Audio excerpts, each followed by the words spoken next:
Hello. Ako ay naghihimay ng mulukiya.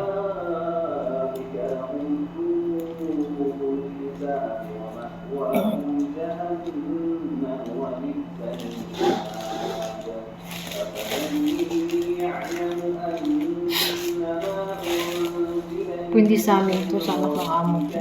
Ako ba doon? Kahit may asawa na siya, pupunta dito para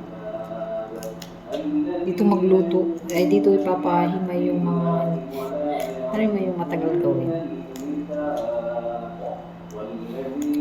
Hindi na lang ako nagreklamo kasi minsan nagbibigay siya. Pinapadala na ko ng pagkain. Kaya chill lang. Wala rin naman akong ginagawa. Dinaan lang ito dito. Tapos pagkaluto nito, dadalhin niya sa bahay nila. Talaga naman. Akala ko makakaligtas na ako eh. Kasi nag-asawa na siya. Hindi rin.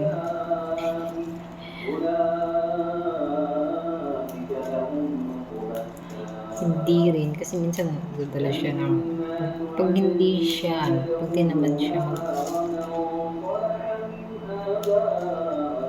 dinadala niya dito. Kasi hindi rin yun sanay sa trabaho. Tsaka may trabaho kasi siya. Kaya siguro pagpagod na sa akin napunta yun trabaho. Siguro pagkadating ng asawa, kain na lang sila. Ang dami po naman.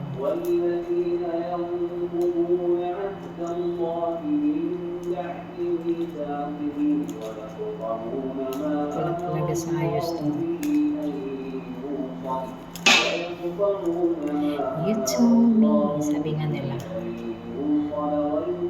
Kahit pagod na maging positive pa rin tayo. Malay mo, maawa na naman sa akin. Bigyan na naman ako ng konti.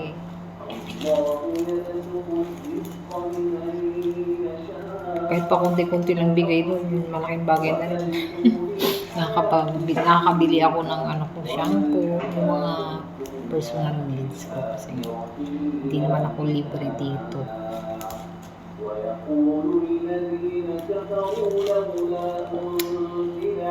Libre sila tayo.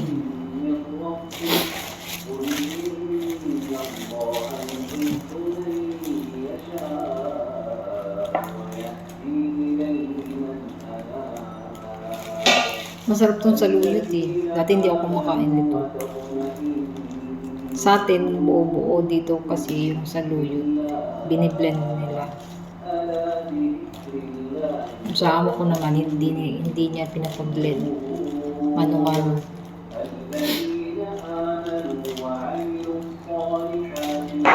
Mano-mano.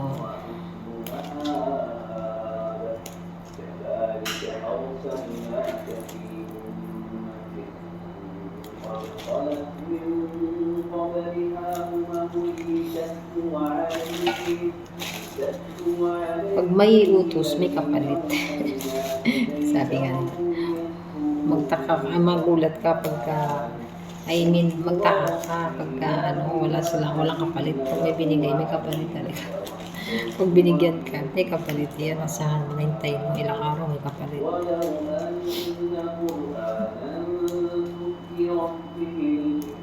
Binigyan niya ako nung so may kapalit. Ito na nga yung kapalit. Parang extra ko na rin.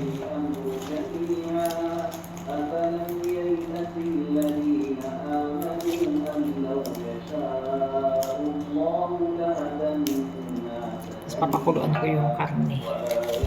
Para pagdating niya, dadalhin niya na lang sa kanila. Sa bahay.